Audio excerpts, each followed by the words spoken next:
It's been long time I stays in Studio B, and clock shows 10:45 p.m.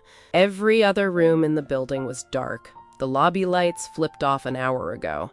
Here, the only illumination came from a pair of low-wattage track lights in the corner, casting long, sharp reflections across the wall-to-wall mirrors.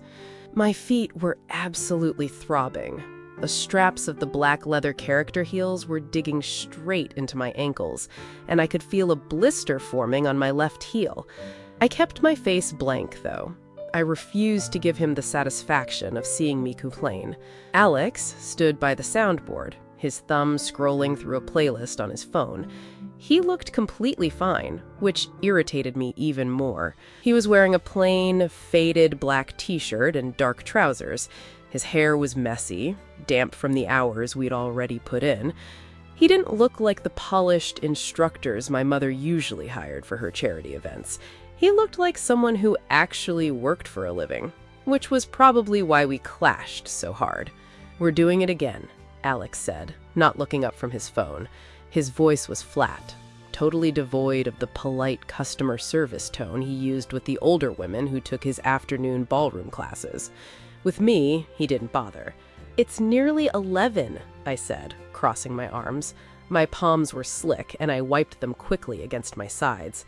"The gala is 3 weeks away. The routine is mostly there. I think we can call it a late." "The routine is a mess," he said, finally dropping his phone onto the table.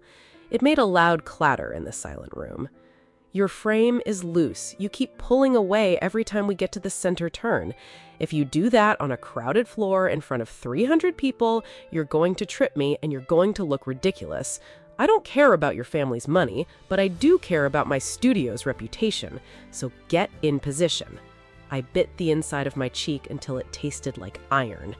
He was incredibly arrogant. The worst part was that he was right. Every time he got within 6 inches of me, my brain entirely search-sorted. I wasn't used to people invading my space like that. In my world, people kept a polite, respectful distance.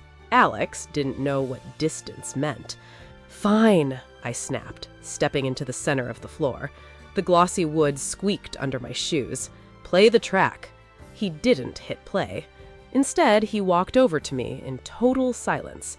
He didn't use the mirror to look at me. His eyes stayed locked directly onto mine. They were dark, unreadable brown, and right now, they were fixed on my face with a terrifying amount of focus. "No music this time," he whispered, stopping just inches away. "You're relying too much on the beat to tell you when to move. You need to follow my body. If you aren't paying attention to how my weight shifts, you're just guessing." "I'm not guessing," I muttered, though my throat felt suddenly tight. "Prove it." He stepped directly into my personal space. The sheer heat coming off him was intense, completely cutting through the chilled air of the air-conditioned studio. He didn't ask for permission. He reached out and placed his right hand flat against my lower back. His palm was warm, solid, and heavy through the thin silt of my camisole. A hard jolt ran straight down my spine. My stomach did a weird, violent flip, and I had to force myself to keep breathing normally. "Frame," he commanded. I raised my left hand, placing it on his shoulder. The muscle beneath his t-shirt was completely tense. I raised my right hand, letting him take my fingers in his left. His grip was firm, his fingers wrapping around mine with zero hesitation. "Look at me," he said. I had been looking at his chin, desperate for any sort of distraction. Slowly, I lifted my gaze to meet his. The silence in the studio became absolute. The only sound was the low, rhythmic hum of the air conditioners somewhere in the ceiling and the synchronized rush of our breath. "The Argentine tango isn't a performance," Alex said. His voice dropped an octave. He was standing so close, his chest was almost brushing mine. Every time he inhaled, I could feel the slight pressure of his torso against my ribs. "It's an argument. You want to control the direction, but you can't. You have to let me lead." "I hate not being in control," I whispered. It wasn't part of the lesson, it was just the truth. "I know," he murmured, a tiny, cynical ghost of a smile appearing at the corner of his mouth. "That's why you're so bad at it." Before I could snap back with an insult, he moved. He took a sudden, aggressive step forward, forcing me backward. My heel caught slightly on the wood, but his grip on my waist tightened instantly, holding me steady. He didn't let me break the connection. Our thighs brushed, the friction of fabric against fabric loud in the quiet room. "Don't look down," he warned, his eyes boring into mine. "Look at me." We moved down the length of the studio, step, step, side, close. It was a basic sequence, but the velocity he was putting behind it made it feel entirely different. He was driving me backward, his body weight completely dominating mine. I had to rely entirely on the pressure of his hand on my back to know when to drop my weight, when to pivot, and when to hold still. It was a total nightmare for someone like me. I spent my whole life managing things, hiring people, making sure everything went exactly according to plan. Now, I was entirely at the mercy of a guy who looked at me like he couldn't stand my attitude. He stopped abruptly, his front leg sliding right between mine. The sudden, forced proximity made my breath catch loudly in my throat. The sound echoed in the empty room. Alex didn't blink. He kept his eyes locked onto mine, his face barely 4 inches from my own. I could see the tiny flicks of gold in his irises. I could see the slight dampness on his upper lip. The scent of him, soap, cedarwood, and clean sweat, was everywhere, filling my lungs until I felt slightly dizzy. "Better," he murmured, his thumb moving in a tiny, unconscious circle against my spine. "You didn't fight me on that pivot, because you didn't give me room to fight," I said, my voice sounding strained, entirely lacking its usual sharp edge. "Good, that's the point." We stood there for a long beat, completely frozen in the middle of the floor. The routine dictated that we were supposed to transition into an ocho, a figure-8 movement where I was supposed to twist my hips while keeping my upper body entirely flat against his, but neither of us moved. His fingers were tight against mine, our hands held between us at chest level. I could feel the rapid, heavy thudding of his heart right against my knuckles. It was racing just as fast as mine.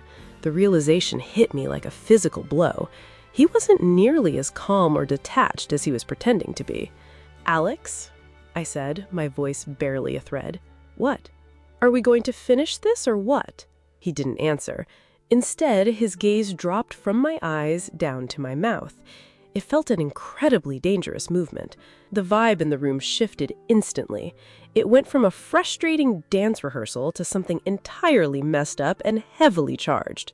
My heart was hammering against my ribs so loudly I was convinced he could feel it through my chest. My mind was screaming at me to pull away, to grab my designer handbag, walk out the door, and tell my mother to find another instructor. This was completely unprofessional. It was an HR disaster waiting to happen. But I didn't move a single inch.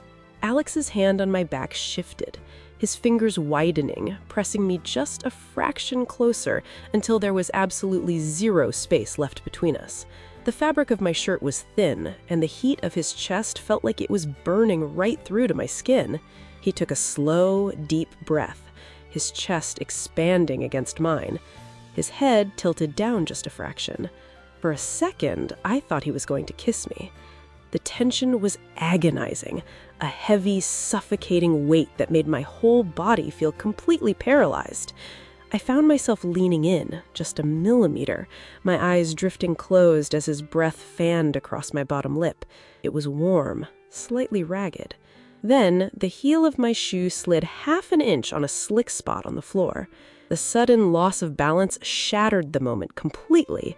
Alex caught me instantly, his arm wrapping around my waist like a vice, pulling me flush against his torso to keep me from hitting the polished wood. My hands gripped his shoulders tightly, my fingernails digging into the cotton of his t-shirt. We stayed like that for 3 long breaths, my face buried in the crook of his neck. He was breathing hard, his chest heaving against mine.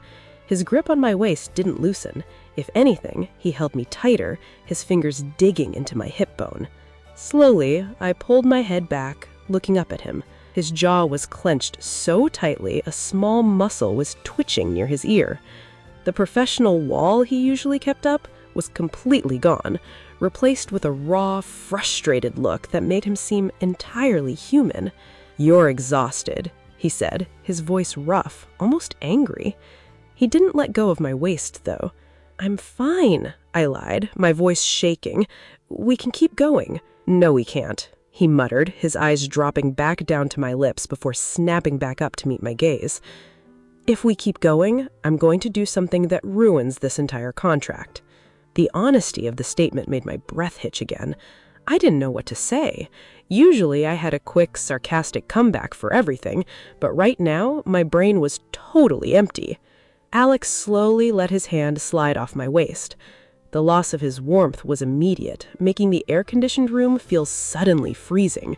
He stepped back, putting 2 feet of distance between us. The sudden space felt awkward, almost painful. He rubbed a hand over his face, letting out a long, slow exhale. "Go home, Victoria. Call an Uber. You're going to hurt yourself if you stay on those heels any longer." I stood in the center of the room, my hands dropping to my sides. I felt exposed, completely stripped of the wealthy, untouchable persona I usually wore like a suit of armor.